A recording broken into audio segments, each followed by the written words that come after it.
안녕하세요. 박지숙의 마인드 힐링 시간입니다.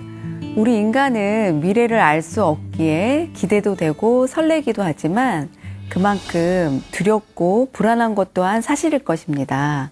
그러나 미래를 좀 더 건강하게 구상하고 예측할 수 있다면 훨씬 즐거운 삶을 맞이할 수 있을 것 같은데요.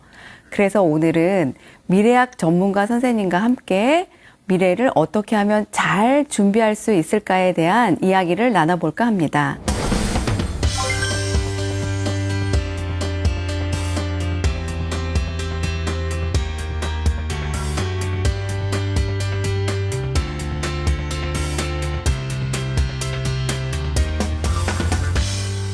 우리가 다가올 미래가 어떤 가능성이 있을까? 근데 미래학은 이제 거기서 멈추질 않고 조금 더 나아가서 가능한 미래들도 있지만 그러나 내가 살고 싶은 내가 바라는 미래 사회. 비가 오는 거는 막을 수 없지만 제가 우산을 쓰거나 혹은 우비를 입거나 해서 비에 안 맞을 수 있는 거죠. 현재의 내가 살고 있는 사회 모습들을 훨씬 더 풍부하게 현재의 흐름들을 더 깊이 있게 이해하는 거다라고 얘기할 수 있어요. 한마디로. 안녕하세요. 박사님 반갑습니다. 네, 안녕하세요. 반갑습니다. 요새 제가 가장 대화하고 싶은 1인 중에 한 분이 우리 바로 박사님이신데요. 네. 간단하게 본인 소개 좀 부탁드릴게요. 네, 저는 지금 이제 국회 의장 직속의 연구기관인데요. 국회 미래연구원 소속의 박성원 박사입니다.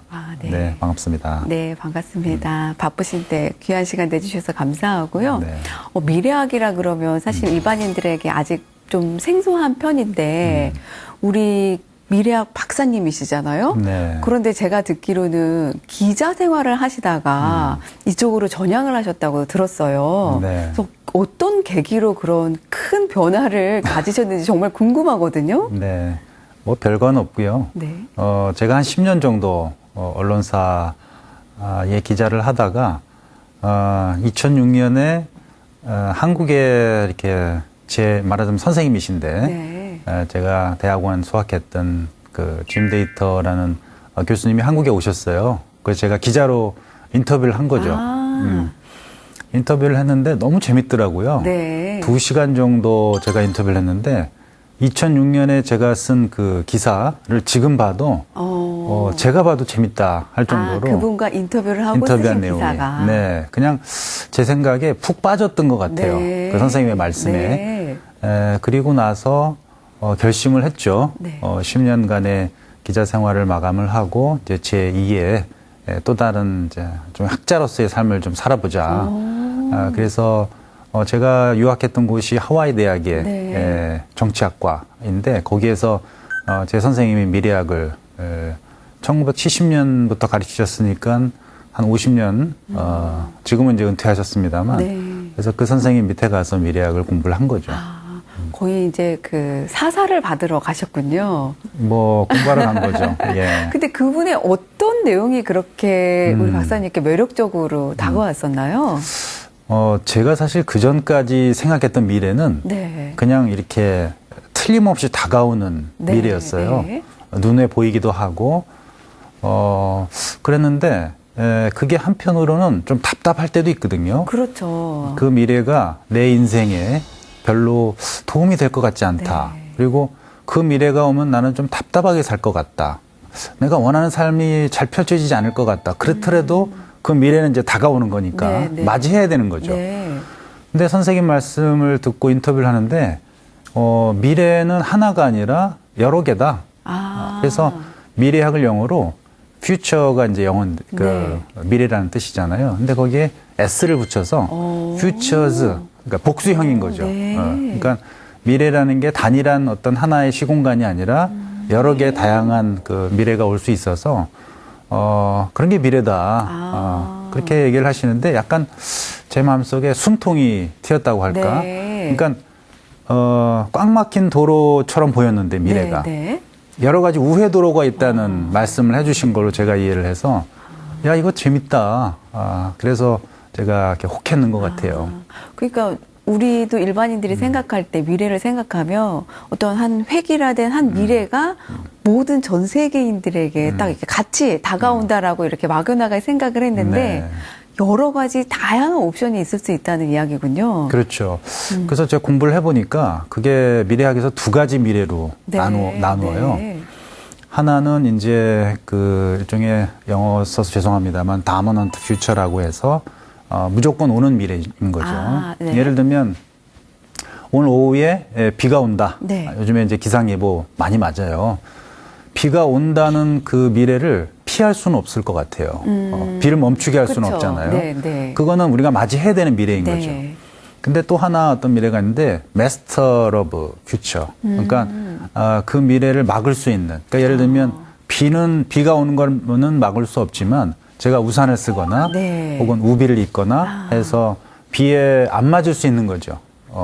그런 미래는 내가 피할 수 있잖아요. 네. 그러니까 미래학의 근본적인 목적은 피할 수 없는 미래도 있지만 내가 그 미래를 회피하거나 네. 혹은 피하거나 혹은 또 다른 미래를 만들 수도 있다.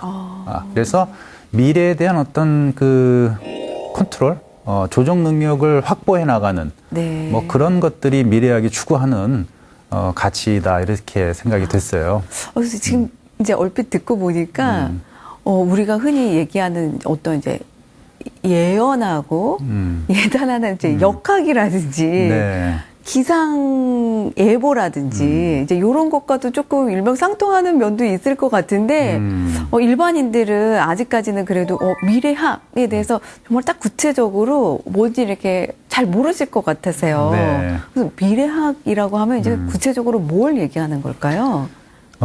미래는 이제 미래를 연구할 수 있다. 미래를 연구할 수 있다. 역사학은 네. 과거의 사료를 통해서 네. 역사를 좀 재구성하고 그렇죠. 이해하잖아요. 네. 우리가 비록 살아보지 못했던 먼 과거의 일일지라도 그 사료들을 통해서 그 시대에 어떤 일이 있었는지를 이제 네. 재구성하는 거라면 미래학은 사료가 없죠. 네. 왜냐하면 아직 발생하지 않은 미래이기 때문에. 네. 근데 사람들 마음속에 미래다 하고 생각하는 어떤 이미지들이 있어요. 미래는 이럴 것 같다. 네. 그 다음에 또 과거로부터 어떤 이렇게 쭉 진행됐던 패턴 그런 것도 있을 수 있고 그래서 미래를 예측할 때 필요한 어떤 패턴이라든지 혹은 사람들이 갖고 있는 미래에 대한 생각, 이미지 네. 뭐 그런 것들을 재료로 해서 우리가 다가올 미래가 어떤 가능성이 있을까.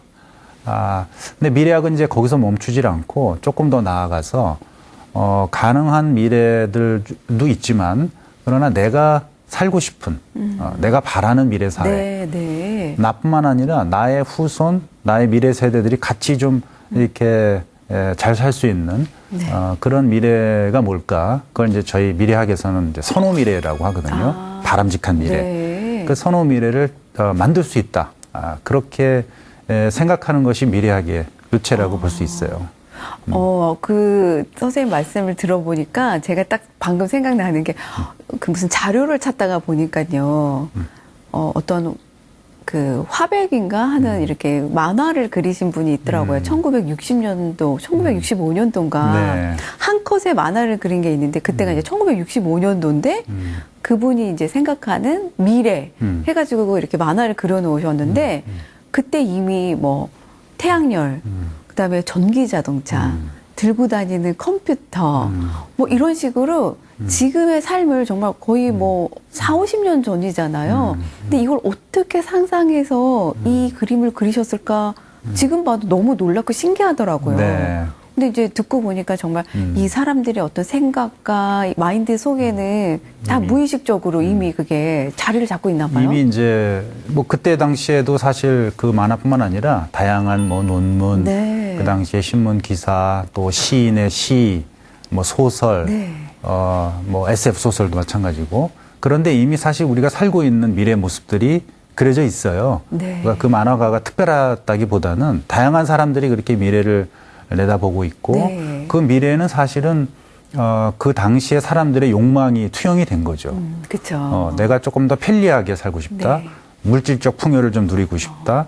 그다음에 뭐 남녀의 차별, 그다음에 뭐 계층 간의 차별 그런 것이 좀 없어지는 네. 그런 사회가 왔으면 좋겠다 하는 그런 욕망들을 그린 거고 그 욕망의 실현을 위해서 인류가 부단히 기술도 개발하고 사회 제도도 고치고 해서 이제 우리 이런 사회를 맞이하게 된 거여서 그렇게 상상력이 특별할 건 없습니다만 제가 좀 강조하고 싶은 거는 미래를 그릴 때 어떤 특정한 사람, 특정한 계층 그런 사람들이 그렸는 것보다 예를 들면 그 사회 구성원들이 모두 모여서 네.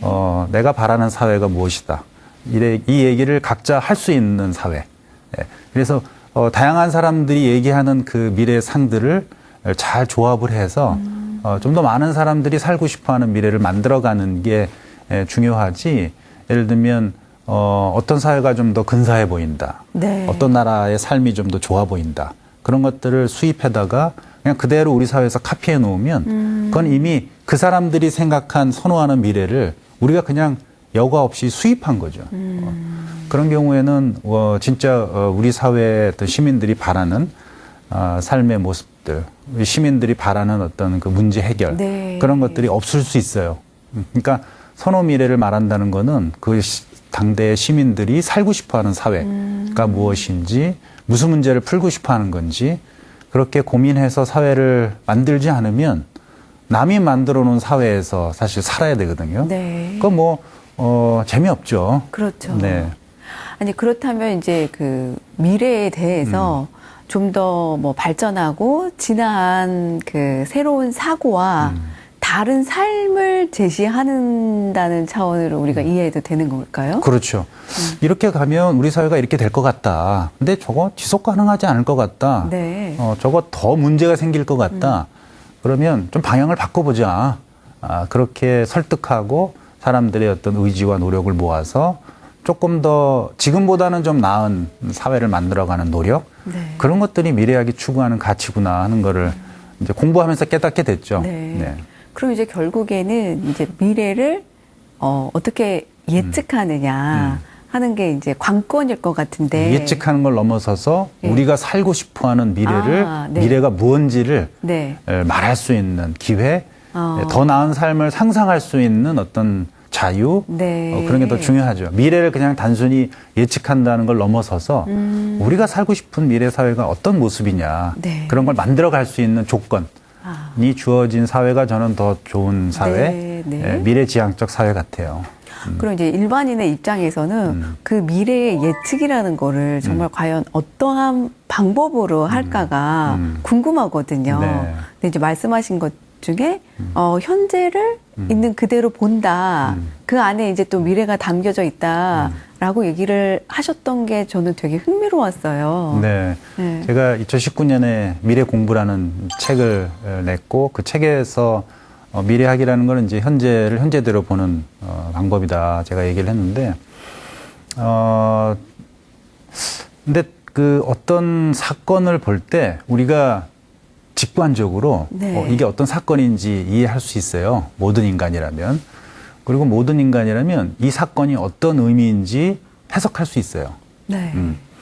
근데 미래를 예측한다는 거는 나에게 혹은 내 조직 혹은 사회에 벌어진 그 현상들을 훨씬 더 풍부하고 깊이 있게 이해하는 일종의 방법이 될 수 있다는 거죠. 그러니까 미래를 예측하는 방법들은 뭐 수십 수백 가지고 네. 수백 가지의 방법론으로 논문도 쓰고 학위도 나오고 이렇게 하는데 그걸 관통하는 핵심은 현재의 내가 살고 있는 사회 모습들을 훨씬 더 풍부하게 현재의 흐름들을 더 깊이 있게 이해하는 거다라고 얘기할 수 있어요. 한마디로. 근데 이제 예를 들면 이런 거죠. 2016년에 구글의 일종의 AI 프로그램 네. 알파고가 이세돌 구단하고 바둑 대결을 해서 네. 이겼잖아요. 네. 그건 이제 하나의 팩트인 거죠. 컴퓨터 프로그램이 야 인간 바둑은 도대체 이길 수 없다고 생각했는데 그것도 저 거대한 이세돌 구단을 그럴 말이에요. 저걸 이겨? 야, 저 대단하다. 이거는 이제 팩트란 말이에요. 네. 그러면 사람들이 이제 어떻게 해석하냐면 이제 앞으로 컴퓨터 AI 같은 그 인공지능 프로그램들이 바둑뿐만 아니라 어떤 다양한 어떤 인간의 일, 뭐 이런 것들도 대체하겠네. 네. 이 정도의 해석이 가능해요. 네. 이제 그러고 마는데 미래학은 거기에서 이제 조금 더 상상을 하라고 요청을 하는 거죠. 그러면 알파고가 이세돌을 이긴 다음에는 어떻게 될 것 같아요? 그게 사실 질문하는 네. 직업이기도 한데, 그럼 이제 대부분의 사람들이 바둑뿐만 아니라 다른 뭐 포카 게임, 뭐 인간의 다른 여러 가지 게임도 인공지능이 이기겠죠. 그러면 그 다음엔 어떻게 될 것 같아요? 그러면 인공지능이 게임뿐만 아니라 인간이 하고 있는 여러 가지 다양한 일들도 대체할 것 같아요. 그러면 그 다음엔 어떻게 될 것 같아요? 그러면은 인간도 가만히 있지 않을 것 같아요. 네. 인간도 호모사피엔스도 벌써 20만 년을 그 다양한 정말 그 조건과 환경에서 생존한 지 않았어요. 강력한 존재. 네, 강력한 존재고 지능이 뛰어나죠. 네. 그렇기 때문에 인공지능에게 아마 안 밀리기 위해서 본인의 어떤 몸과 마음을 조금 더 기계화하는 쪽에 네, 네. 예를 들면 뭐 아직은 약간 공상입니다만 네.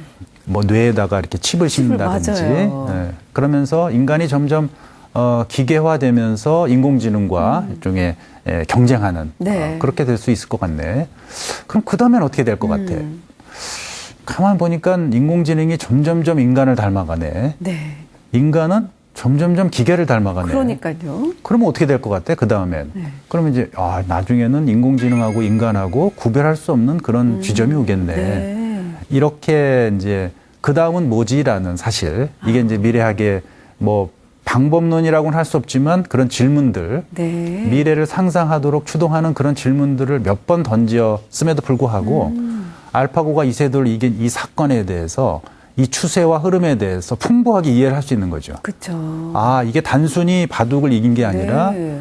인간이 기계화되고 기계가 인간이 되는 그 흐름을 이해할 수 있는 거죠. 그러니까 상상을 통해서 내가 지금 목격하고 있는 현재의 사건, 네. 이벤트에 대한 풍부한 이해. 그게 아마 그 상상에 갖고 있는 힘이지 않을까. 네. 다른 동물에게서는 볼 수 없는. 그러니까 자기가 살고 있는 세계 너머의 얘기까지. 내가 살고 있는 그 시대를 넘어서 그 시대까지를 상상할 수 있는 거는 이건 제가 보기에는 인간만의 고유한 능력인 것 같아요. 그 능력에 상상하는 힘이 있다. 네. 상상하는 힘이 있어서 현실을 현실대로 본다는 거는 현실의 어떤 추세와 의미를 더 잘 이해하게 한다. 그게 아마 미래학이 추구하는 방법론이자 던지는 메시지 같아요. 사실 우리가 이제 현실을 있는 그대로 직시하면 직시할수록 나의 미래가 더 잘 보인다라는 이야기를 하잖아요. 근데 이제 우리 박사님께서 그렇게 질문을 이렇게 자꾸 던져주시니까 정말 저도 그 질문을 들으면서 상상을 하면서 좀 더 미래에 대해서 확장적으로 네. 사고가 되는 것 같더라고요. 지금 이 네. 순간에도. 네. 근데 이제 말씀하셨듯이 우리 인간이 점점 기계화된다라는 말에 저는 그 컴퓨터 칩을 이제 뇌에 이식한다. 이것도 그게 되겠어 정말 불가할 거라고 생각하시는 분들도 많지만 저는 그게 정말 멀지 않을 것 같아요.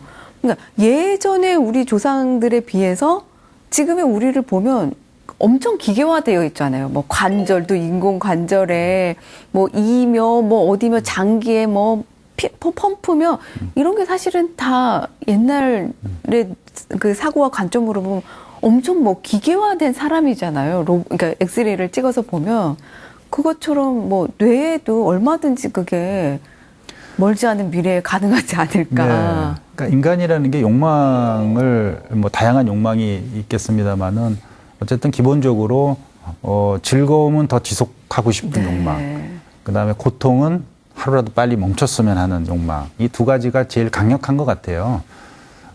그러다 보니 그 인간을 기계화한다는 것도 아마 그 두 가지 측면에서 즐거움은 내가 지금 누리고 있는 즐거움은 좀 더 길게 갔으면 좋겠다. 인공관절이니 뭐니 이런 것들 몸이 좀 건강해야 운동도 네. 하고 또 건강해지고 기분도 좋고 그런 것들이고 또 어디 아프고 망가진 거는 이제 교체한다 하는 거는 이제 고통에 대한 멈춤인 네. 거죠.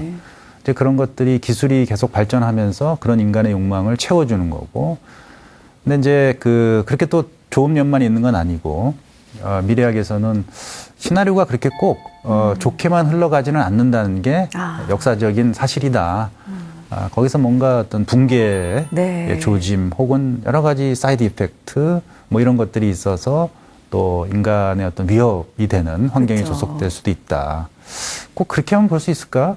뭔가 인간이 그런 노력들을 통해서 완전히 다른 어떤 형태의 인간, 말하자면 애벌레가 나비가 되듯이, 그래서 전혀 다른 형태의 삶을 추구하고 말하자면 지구를 떠나서 우주로 나아가는 그런 인류의 모습도 있지 않겠어? 뭐 그러니까 이렇게 좀 어떤 사회가 어떤 지배적인 어떤 방향으로 끌고 갈 때 네. 사실 미래학은 약간 딴지를 거는 쪽이에요. 왜냐하면 미래라는 게 꼭 그렇게 되지는 않거든요. 여러 가지 문제점도 있을 수 있고 생각해 보지 못했던 어떤 것들이 있기 때문에 그것들을 자꾸 환기시켜주고 문제를 제기하고 네. 이제 그런 측면에서 보면 약간 좀 이렇게 지배적인 견해에 딴지를 거는. 근데 이제 딴지를 거는 게 퓨처가 아니라 퓨처즈 때문에 그래요. 아, 네, 그렇죠. 이 미래만 있는 게 아니라 맞아요. 이 미래도 있고 네. 다른 미래도 있다 하는 것을 배웠기 때문에 네. 자꾸 이렇게 다른 길도 있음, 다른 얼터너티브, 대안이 있다. 이게 자꾸 얘기를 하는 게 미래학자의 어떤 역할 같습니다. 얼핏 또 들으면 이렇게 어떤 지혜로운 대담과도 같은 학문이네요, 정말. 네, 잘하면. 잘하면 그렇게 되겠죠. 그 미래학에 그 중2병의 법칙도 있다면서요? 네. 미래학의 중이 법칙이 있는 건 아니고, 네. 제가 미래학을 공부하다가 문득, 사실 이제 제가 하와이로 가서 미래학을 공부하면서 미래에 대한 생각도 했지만 한편으로는 내가 어떤 삶을 살아왔지를 이렇게 반성해보고 성찰하는 시간도 있었어요. 네. 그런 면에서 저는 사실은 힐링이 좀 됐던 것 같아요. 네. 사실은 바쁘게 사회가 만들어 놓은 어떤 목적을 위해서 막 사실 달려가잖아요. 그런데 그 유학은 이제 30대 제가 중반에 간 유학은 저로 하여금 뭔가 이때까지 살았던 방식이나 생각 뭐 이런 것들을 좀 성찰하게 하는 그런 이제 시간이기도 했는데 문득 중학교 2학년 때 제가 아주 좋아했던 나의 모습이 떠오르는 거예요. 그게 뭐냐면 이제 제 친한 형이 친형은 아닙니다만 네. 그 형이 이제 그림을 잘 그렸어요. 네. 만화를. 그럼 이제 저는 뭘 하냐면 저는 스토리를 만드는 거예요. 네. 만화책에 스토리를 제가 만들고 그 형은 그걸 그리고 그걸 해서 한 권에 저희들만의 만화책을 만들었어요. 아, 두 분이서요? 네, 둘이서. 네. 그래서 야 이거 재밌다. 근데 이제 저는 이제 그거를 그냥 까마득하게 잊어버렸던 것 같아요. 그거는 그냥 일종의 해프닝인 거고 그 형과의 그냥 추억이었던 거죠. 네. 근데 나중에 제가 미래학을 공부하면서 그게 왜 생각이 났을까? 그러니까 미래학이라는 게 혹시 그런 거 아닐까? 그때도 그 형하고 미래 일들, 그쵸. 미래 로봇도 나오고 미래 삶도 나오고 거기에 뭔가 내가 어떤 의미를 부여하고 하여튼 그 내용을 구성을 했는데 뭐 그런 면에서 보면 나는 선생님에 이끌려서 미래학을 공부했지만 이거 되게 재밌어 하는 걸 네, 보니 네. 내가 어렸을 때부터 뭔가 이런 작업을 좀 좋아했구나. 그러면서 중2 때 저의 모습을 봐서 다른 사람들도 그런가 네. 봤더니 그 인터뷰한 거 그러니까 유명인들 그다음에 사실상 제가 기자를 하면서 만났던 분들 그래 법칙이라고까지 이렇게 과장되게 말씀을 드릴 수는 없습니다만은 어른이 돼서 자기가 하고 싶은 일들을 하는 사람들의 특징 중에 하나가 중학교 때 자기의 말하자면 미래를 운명적으로 탁 하고 본 네. 느낌이 있어요. 네. 아마 인터넷에서 자기가 좋아하는 작가, 시인, 뭐 예술가, 뭐 과학기술자, 뭐 하여튼 뭐라도 검색을 해봐서 당신이 언제 그런 정목 스님도 네. 중2 때 시다르타를 읽고 중3 때 출가를 결심하고 그게 있거든요. 네. 그러니까 뭔가 그때 부모님, 선생님, 어른들이 얘를 놔두는 시기가 있는 것 같아요. 네. 그래서 얘네들이 무차별적으로 막 다니다가 순간 방황하는 거죠. 그죠. 이것도 보고 저것도 보고 심지어는 뭐 심지어가 아니라 예를 들면 어떤 친구네 집에 놀러 가서 그 친구네 집에 좀 이렇게 이쪽 저쪽 그 둘러보다가 그 친구네 아버지의 서재에 이렇게 봤더니 여러 가지 책 중에서 뭔가 디자인에 관련된 책이 눈에 탁 띄고 네. 그걸 꺼내서 봤는데 거기서 또 몰입하는 거죠. 야, 이거 되게 재밌네. 그래서 세계적인 뭐 디자이너가 된다든지. 그러니까 그렇게 어른들이 놔두는 사이에 어른들은 얘네들을 멍 때린다. 쟤네들 외계인 같다. 그래서 중2를 병으로 진단하는 네. 엉뚱하다. 근데 그게 사실은 자기의 다양한 미래들을 만나는 시간이라고 제가 다시 해석이 되더라고요. 저도 그랬고. 그럴 수도 있겠네요. 근데 그 미래를 탁 봤을 때 그거를 고집하는 애들이 있어요. 네. 말하자면 정 목사님처럼.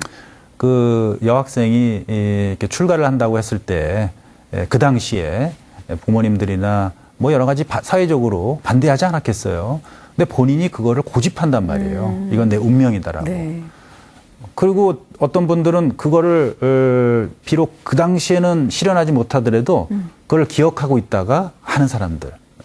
그러니까 그런 사람들은 사실은 중2 때 자기의 운명을 딱 본 거고 그것에 뭔가 내 미래가 있다고 믿고 나갔던 그런 분들이 어른이 돼서도 자기가 좋아하는 일들을 하더라 하는 네, 측면에서 네. 제가 중2 법칙을 얘기를 한 거죠. 그러니까 우리는 흔히 이제 중2들을 허세나 반항으로 이렇게 치부하기 쉬운데 그럴 때 정말 자아의 어떤 폭발적인 성장과 무한한 미래를 그릴 수 있다라는 말씀인 것 같으세요. 그때 뭔가 방황하는 거예요. 네. 세계가 놔주고 얘네들을 네. 막 방황하다 보면 미래와 조우하는 거죠. 그 순간의 어떤 모습들을 그러니까 부모님들이라면 중학교에 자녀를 둔 분들이라면 근데 부모들이 얘를 관찰한다는 것을 이 자식들이 알면 좀 자연스럽게 행동 못해요. 그러니까 마치 탐정처럼 네. 이렇게 몰래 들키지 않게 잘 관찰하다 보면 제가 어디에 집중하는지 볼 수 있어요.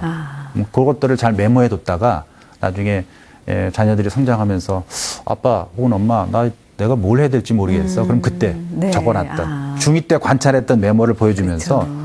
너 이런 거 되게 즐거워하던데 이런 쪽 어떠냐라고 물어보면 아마 내가 그걸 한번 해볼게요 라고 할 수 있을 것 같아요. 그러니까 현재 속에서 그 순간에 미래에 나와 조우한다. 그 말씀이 너무 멋지시네요. 그거는 방랑해야 네. 방황해야 목적적인 삶을 살지 않아야 그 기회가 주어지지. 네. 내가 이번 시험에서 몇 등 해야 돼. 내가 뭘 해야 돼. 이렇게 목적을 정해놓으면 절대 그거는 발견할 수가 없는. 그래서 자기의 미래를 보려면 방황의 시간, 방랑의 시간, 네. 그 시간이 필요하다. 이렇게 제가 썼죠. 그 책에도. 그래서 그 혹시 이제 공부를 하실 때 그렇게 장자에게 매료를 되셨나요? 네. 장자가 네. 되게 재밌고 특이한 분이더라고요. 제가 이제 근데 미래학이라는 게 어쨌든 서양의 학문인 것 같고 네. 그래서 저희 지도 교수님에게 선생님 제가 보기에 동양에서도 동아시아에서도 뭔가 미래학적 전통이 있을 것 같습니다. 이렇게 말씀을 드렸더니 그 하와이 대학의 철학가에 로저 에임스 교수님이라고 아주 유명한 동양 철학하시는 교수님이 계세요. 그래서 그 선생님을 좀 찾아가 봐라. 그래서 이제 가까우니까 네. 그 철학가에 가서 말씀을 드렸더니 대뜸 얘기 들으시더니 그럼 장자를 한번 읽어볼래? 그래서 이제 장자 읽기 시작했어요. 그 서양 교수님이. 네, 예. 네. 그분이 이제 그 노자의 도덕경을 번역하신 분이기도 하고 네. 노자보다는 장자가 더 재밌을 거야. 장자를 한번 해봐라. 그래서 장자를 공부를 했더니 미래학적 전통이 서양보다 동양이 먼저구나 이런 걸 깨닫게 됐어요. 네. 사실 서양의 고전이라고 하면 플라톤의 이데아가 있는데 이데아는 사실은 고정되어 있는 네. 변하지 않는 네. 어떤 그런 곳이잖아요. 근데 동양에서는 역경, 주역이라고 해서 영어로 번역하면 북 오브 체인지거든요. 네. 변화에 관련된 맞아요. 책. 그러니까 고대 동양에서는 변화를 중에 모든 것은 다 변화한다라는 그 사실 자체를 근본 명제로 삼고 기본으로 깔고 변화에 대한 연구를 많이 했던 그죠. 그 지역이었던 거예요. 네. 거기에 이제 장자도 있는 거고. 그러니까 변화를 변화대로 보는 시각에서 장자가 되게 재밌더라고요. 그래서 이제 그런 면에서 장자가 저한테는 되게 네. 재밌고 의미도 있고 이렇게 생각을 했었죠. 네. 그러니까 어느 하나에 얽매이지 않고 자유롭게 내가 나아갈 수 있는데 많은 도움을 받으셨을 것 같네요. 장자 얘기 하나만 좀 더 하면 네.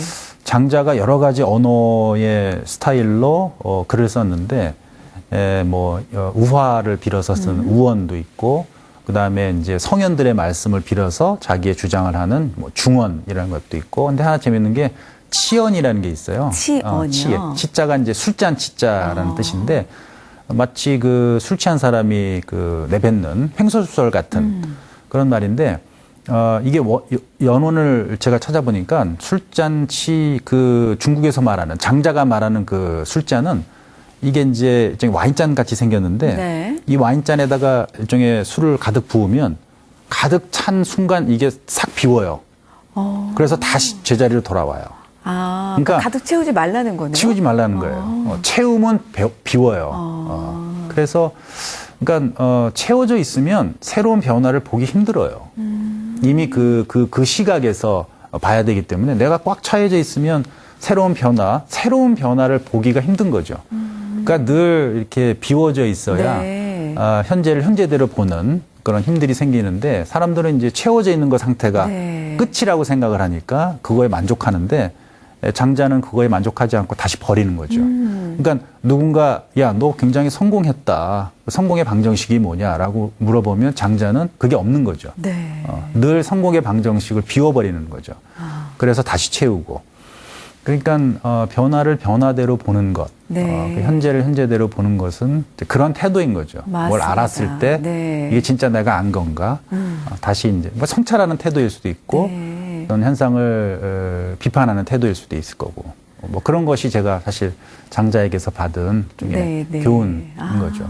아니 우리 인간은 사실 이제 어떤 목적지를 향해서 채워 나가는 데에만 급급한데 그 목적을 이루고 나면 사실 그 다음 또 비우고 새로움으로 또 변화를 추구하고 나아가야 되는데 그거를 못하고 있는 게 사실인데 정말 명심하고 있지 말아야겠네요.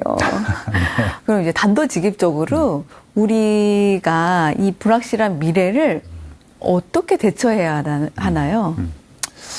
근데 사실 이제 미래는 불확실하다. 또 불확실의 정도가 더 커지고 있다. 세상은 급변한다. 네. 이런 말씀들을 많이 하는데 뭐 옛날에도 그랬고 지금도 그래요. 물론 지금은 이제 과학기술이 워낙 빨리 발전하고 해서 사회가 이렇게 빨리 변하는 것을 부인할 수는 없을 것 같아요. 근데 기본적으로 불확실성은 그냥 인간의 존재의 조건인 것 같아요. 네. 불확실하지 않은 삶이 있다? 그거는 그냥 인간이 아닌 거고 네. 지구 위의 삶이 아닌 거죠. 그러니까 불확실한 거는 늘 있다. 불확실한 것을 없앨 수는 없다. 일단 그렇게 가정을 깔고 그러면 이제 그 다음에 해결해야 될 것은 왜 불확실하지? 불확실하게 만드는 이유가 뭐지? 이런 이제 생각들을 해야 되는 거죠. 그러면은 내가 아는 것과 모르는 것, 이해하는 것과 이해하지 못하는 것이 조금 나뉘어요. 그러면 이제 집중적으로 파고 들어야 될 것은 내가 잘 몰랐던 거. 또 과거에는 이런 패턴으로 움직였는데 가만 보니까 그런 패턴으로 움직이지 않는다. 그러면 동인이 뭐야? 그러니까 예를 들면 사실 서울의 20년 전에 30년 전의 모습을 보면 서울을 변화시킨 동인들이 네. 예를 들면 인구, 경제 뭐 이런 것이었단 말이죠. 근데 지금은 과학기술, 뭐 문화 이런 것 같아요. 네. 미래는 또 어떨까? 다른 변인들이 서울의 어떤 변화를 추동할 수 있을 것 같거든요. 그러니까 그게 뭔지를 좀 생각을 해보고 그 어떤 그 변화를 일으키는 동인들. 뭐 동인들은 여러 가지가 있죠. 인구의 증감도 있을 수 있고, 그다음에 과학기술의 변화, 또 문화, 또 에너지 어떤 변화도 굉장히 중요한 거고, 그다음에 정치가 네. 중요한 거고, 환경, 뭐 경제 이런 것들이 사실은 사회를 변화시키는 동인 같은 건데 그 중에서 가장 불확실한 것들이 무엇인지를 이렇게 그려보면 무엇이 이렇게 나를 불안하게 하는지에 대한 어떤 생각들이 좀 가다듬어져요. 그러면 그 다음에 이제 이런 현상이 나올 수 있을 것 같고 이런 미래도 올 수 있을 것 같다. 그럼 네. 나는 요 미래에는 이렇게 대처할 거고 요 미래가 온다면 난 이렇게 대처하겠다. 그렇게 생각만 해놓는 거. 그게 되게 중요해요. 맞아요. 그러니까 다양한 가정들을 갖고 다양한 미래가 올 수 있다고 생각하고 그걸 조금 넘어서서 다른 사람하고 그 다양한 그 미래에 대해서 얘기해 보는 거. 네. 이것만 해도 저는 훌륭하다고 생각해요. 맞습니다. 그러니까 사실 그게 요즘 식으로 말하면 백신 맞는 거거든요. 네, 네. 그러니까 어떤 그 우리 몸이 기억하지 못하는 이질적인 존재를 사실은 집어넣는 거 아니에요. 네. 그러면서 이제 몸이 파악을 하는 거죠. 얘 뭐지? 얘 뭐지? 그러다가 이렇게 하면 저렇게 하면 이제 대처가 되네. 그렇게 해서 면역이 생기는 거잖아요. 네, 네. 그렇듯이 근데 이제 그렇게 백신을 맞지 않고 면역을 형성하지 않으면 진짜 어떤 바이러스가 들어오면 그냥 아픈 거죠. 그렇듯이 다양한 미래를 생각해보고 상상해본다 하는 것 자체가 이미 백신을 맞는 거예요. 네. 그러면 그 미래가 와도 다른 사람들보다는 훨씬 더 그렇죠. 빠르게 네. 효과적으로 저도 나 그 미래 맞습니다. 생각해봤어. 그 미래가 왔을 때 이분하고 내가 같이 얘기를 해봤는데 그때 그 대안이 좀 될 것 같아. 그렇게 시작하면 훨씬 더 근데 더 중요한 건 뭐냐면 그런 미래가 와도 내가 예상치 못했지만 생각해본 그런 그 미래가 와도 내가 추구하려고 했던 그 목적 이제 그런 게 좀 흔들리지 말아야죠. 그러니까 어떤 미래가 와도 나는 내가 하고 싶은 거 요거를 꼭 내가 하겠다. 그렇게 이제 생각을 하고 전략을 짜놓으면 그러면 그렇게 문제가 되지는 않아요. 예. 그러니까 뭐 그런 것들이 사실은 이제 불확실성을 대처하는 이제 미래학만의 방법인 거죠. 마치 듣고 보니까 그 시험 칠 때 우리가 예상 문제를 쪽집게 선생님과 네. 이거저거 토론해보고 그렇죠. 얘기해보고 뭐 이렇게 테스트해보고 하면 훨씬 시험을 편하게 효과적으로 잘 볼 수 있는 것과 똑같은 원리네요. 맞습니다. 그렇게 생각하니까 정말 미래가 곧 무조건 불확실한 것만은 아니다. 라는 생각이 듭니다. 그럼 이제 방금 말씀 주신 어떤 이제 미래를 변화시키고 어떤 이제 원동력이 되는 그 동인들을 말씀해 주셨잖아요. 그럼 우리가 제일 궁금한 것들이 정말 그 동인 중에 뭐 경제, 또 기후 환경, 의료 기술 이런 것들은 과연 정말 미래에 어디까지 발전하고 어떻게 변화할 것인가가 궁금하거든요. 네. 근데 이제 뭐 경제가 몇 프로 성장할 것 같냐. 또 기후변화, 뭐 예를 들면 10년 뒤에 전 지구적으로 몇 도가 올라갈 것 같냐. 사실 그거 예측하기가 되게 어렵죠. 그거는 이제 여러 가지 외부 환경에서 인류가, 조직이, 사회가 내가 어떻게 대응하느냐에 따라서 계속 미래는 바뀌는 거니까 네. 그걸 정확하게 예측하기는 힘들어요. 근데 원칙이랄까, 혹은 그렇게 어렵지 않다고 생각하는 부분이 일종의 인간의 생존 조건이 뭘지 이제 그런 거죠. 뭐 내가 궁금한 게 그런 거잖아요. 내가 어떤 일을 할까? 네. 내가 어떤 먹거리를 어떤 환경, 어느 지역에서 네. 살까? 환경은 어떨까? 그 다음에 인간에게서 또 중요한 관계, 인간과의 관계, 네. 가족, 뭐 그런 건 어떻게 될까? 뭐 그런 것들이 사실은 인간의 어떤 생존 조건인 거고, 인간은 늘 그 생존 조건을 조금 더 좋게 확장하기 위해서 해왔던 것이고, 이제 지구라는 공간을 넘어서 일종의 우주까지 일종의 생존의 조건으로 이렇게 확장하고 있잖아요. 네. 그런 것들을 이렇게 보면 큰 흐름에서 놓치지는 않을 것 같아요. 구체적으로 부동산이 얼마나 오를까, 주가가 오를까, 이거는 그거는 전혀 그건 모르는 일이고, 그거는 뭐 그 영역이 또 따로 있으신 것 같아요. 근데 미래학은 그렇게 전망하지는 않고요. 일종의 사회를 변화시키는 큰 동인이 뭘지 조금 더 중장기적 네. 시기에서 우리의 어떤 행동이 미래에 어떤 영향을 미칠지, 미래 세대는 어떻게 살지, 예. 그리고 다른 대안들이 없는지, 뭐 이런 것들을 고민하는 학문이지, 뭐 주식, 뭐 부동산, 그거는 저도 잘 모르고, 네. 그거 안다고 떠든 미래학자가 있다면 제가 보기엔 사기꾼일 가능성이 높아요. 네, 어떻게 보면 바꿔 얘기하면 진짜 현재의 나에게서 미래를 본다라는 얘기로 지금 정말 우리가 무엇에 최선을 다하고 어떻게 대처해야 할지가 지혜로운 답안일 수도 있을 것 같네요. 그러면 이제 인공지능이 이렇게 발전한 세상에서 사람들이 조금 있으면 정말 로봇이 인간을 지배하는 세상이 오지 않을까? 이런 걱정을 하거든요. 어떻게 생각하세요, 박사님은?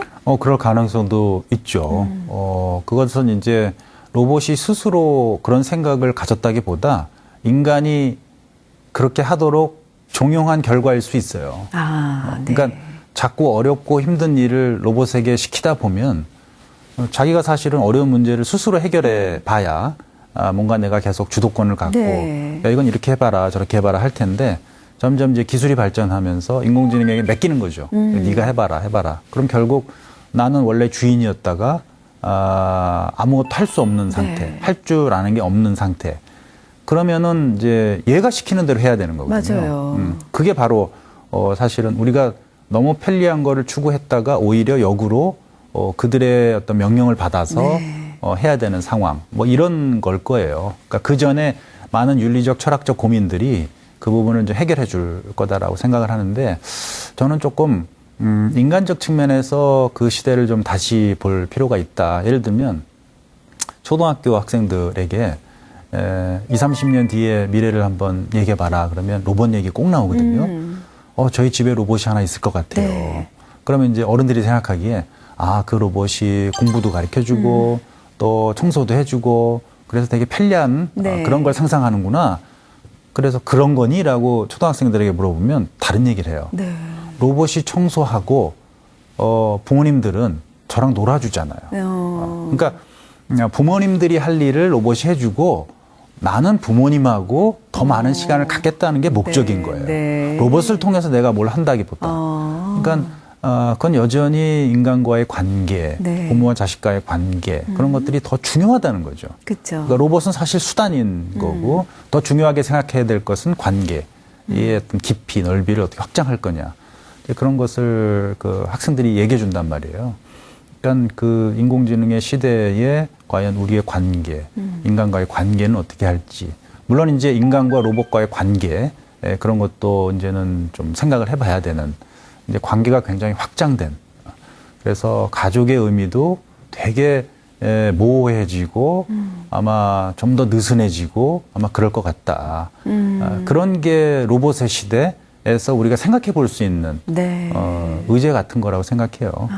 아니 그렇네요. 사실 우리가 일상생활 속에서 뭐 로봇까지는 아니더라도 내비게이션에 의해서 완전 지배당하는 삶을 사는 것 같거든요. 어떻게 보면은 매일 가던 길도 내비가 이렇게 막 저렇게 가라 그러면 이렇게 가야 되나 싶어서 어쩔 땐 또 그렇게 갔을 때 효과적일 때도 있지만 전혀 엉뚱한 길을 안내해 줄 때도 있거든요. 그런데 또 그럴 때 제가 막 그 내비랑 막 얘기를 하고 교감을 하고 있는 거예요.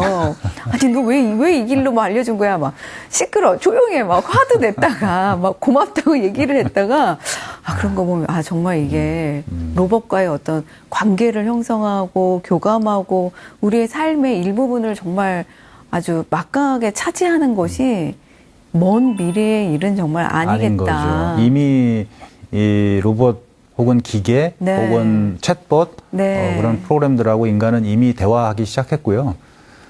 예전에는 같으면은 저거 미친 사람 아니야 할 정도로 네. 의지하고 얘기도 하고 그런단 말이죠. 그런 거는 되게 흥미로운 현상 같아요. 근데 이제 조금 더 상상을 해보면 아까 네. 제가 말씀드렸잖아요. 상상을 통해서 현재의 의미가 좀 더 이해가 될 수 있다고. 좀 더 상상을 해보면 얘도 일종의 어떤 지적 존재인 거고 나도 지적 존재인 네. 거고 그리고 내가 바라는 어떤 사회상도 있는 거고 사실 얘가 바라는 이 의자 로봇이 바라는 선호 미래도 있을 거예요. 이 선호 간의 격돌, 네. 내가 원하는 사회와 네. 이 의자 로봇이 원하는 사회가 만약에 갈등을 빚을 때 그때 어떤 원칙에 의해서 얘도 만족할 수 있고 나도 만족할 네. 수 있는 그런 그 미래 사회를 만드는 원칙을 정하는 거. 이거는 되게 앞으로 중요해질 문제 같아요. 그러니까 얘한테 자꾸 뭘 시키는 게 아니라 내가 스스로 어떤 사회가 오면 더 바람직할까, 더 좋을까를 끊임없이 생각을 해야 돼요. 그래야 얘랑 대화가 되는 거죠. 그렇죠. 그랬을 때 이 선호 간의 갈등, 그거를 어떻게 좀 앞으로 어떤 원칙과 제도와 규칙에 따라서 해결할까. 이거는 조금 더 먼 미래. 그러나 꼭 제가 보기에는 생각을 해야 될 미래라고 생각합니다. 그렇죠. 그 관계 속에서도 원칙과 규칙을 잊지 말아야 된다라는 말씀은 정말 중요한 것 같습니다. 아니, 오늘 이렇게 박사님과 미래학에 대한 이야기를 나누다 보니까 시간 가는 줄 모르고 정말 밤을 새야 할 것 같은데, 저는.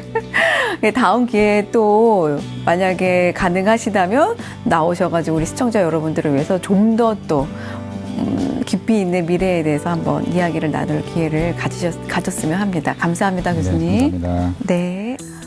지금까지 미래는 우리에게 막연한 존재였다면 이렇게 미래에 대해서 긍정적인 이야기를 나누다 보니까 훨씬 지혜로운 삶을 준비하고 맞이할 수 있을 것 같습니다.